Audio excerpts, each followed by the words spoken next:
The verdict hangs like a blade. One sentence could end a life and ignite a nation.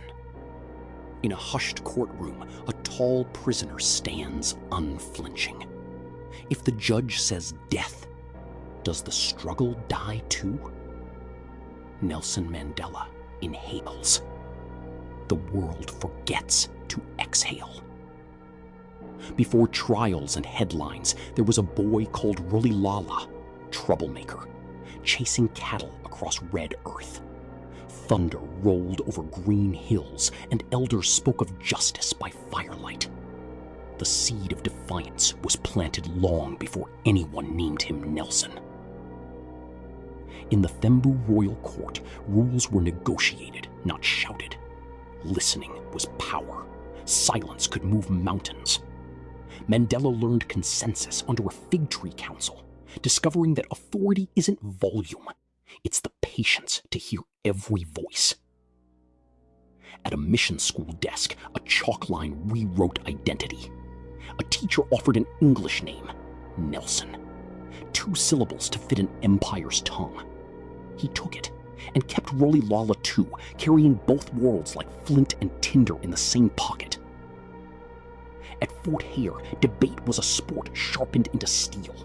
He spoke for dignity, refused compromise, and walked out rather than bend. Expulsion cut his future, so he carved a new one. Sometimes a door slams to reveal a road no map shows.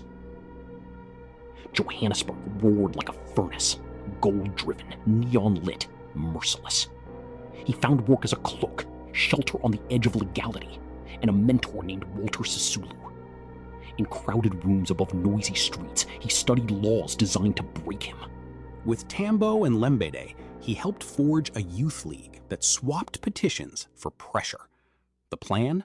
Mass action, discipline, unity. Not a riot, an engine. Young hands would turn it until the old order felt every shudder. After 1948, apartheid turned humiliation into law. Passbooks chained movement. A pencil pushed into hair decided identity. The state mastered the art of small cruelties, building a cage so ordinary, many forgot it was made of bars. The Defiance campaign marched deliberately into forbidden spaces, whites-only benches, wrong doors, barred trains.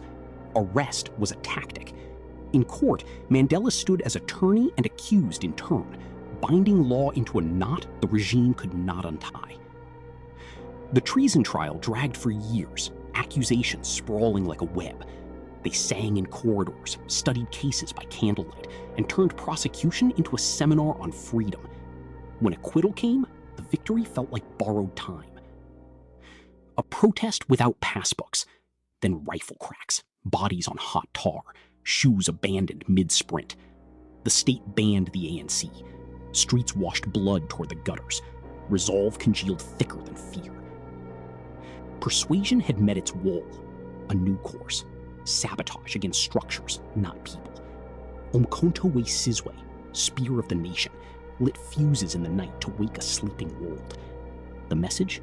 We are still here, and we will not kneel.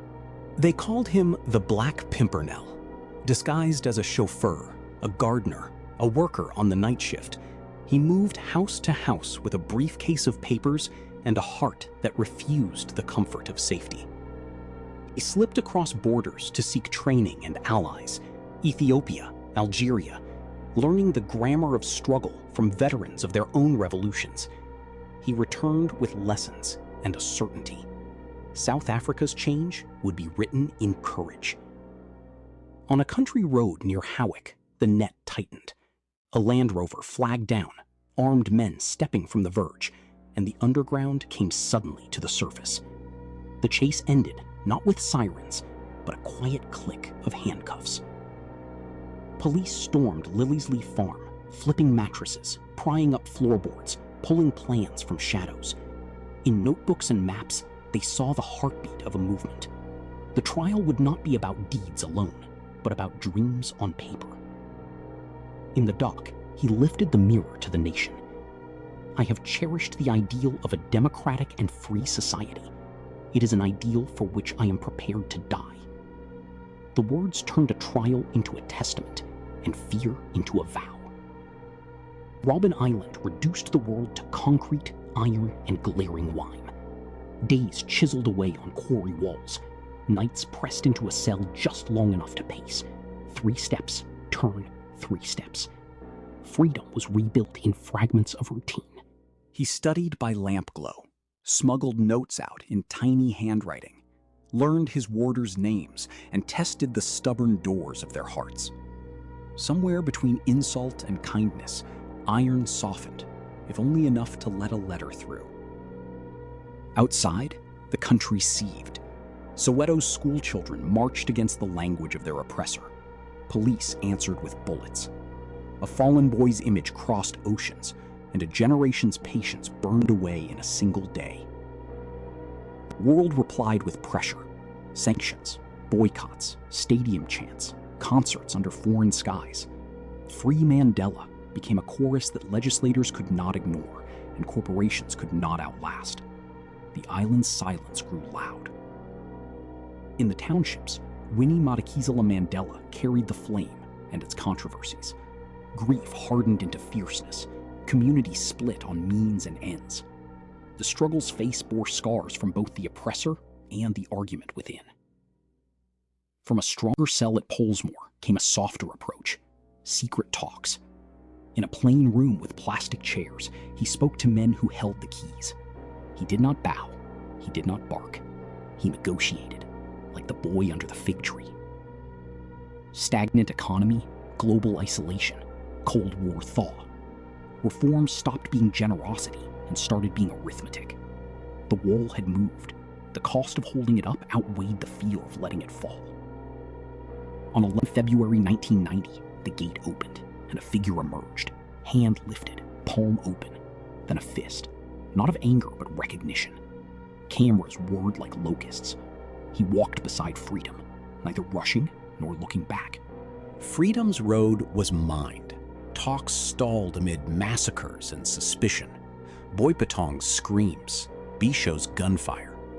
Each atrocity threatened to drown negotiation in blood. He kept walking toward a table many wanted to flip. Then queues formed before dawn. Old men with canes, grandmothers with umbrellas, youth in borrowed shoes. Ballots became bridges. When ink touched fingers, a century's weight shifted without a shot fired. On the Union Building steps, he took an oath beneath a sky suddenly wide. Jets wrote arcs of color. Former enemies sat shoulder to shoulder. Power changed hands not with a bang, but with a pen, a promise, and applause that felt like rain. Instead of vengeance, a different instrument, truth. The commission opened wounds with care, asking cruelty to speak and be heard. Bishop Tutu wept as confessions landed like stones in holy water, rippling across a waiting nation. At Ellis Park, he wore the green jersey once weaponized against his people. The crowd hesitated, then roared. When he handed the cup to Pinar, a stadium learned a language without words, magnanimity as strategy, grace as power. Governing meant compromises sharp as razors, houses to build, jobs to conjure, a virus ignored by many knocking at doors. He pushed for unity without forgetting hunger, choosing the long road when shortcuts promised quicksand.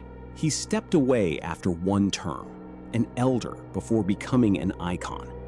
Later, he spoke for children with numbers instead of names, for prisoners of a disease and of poverty. The question he leaves, when the saint goes home, who keeps the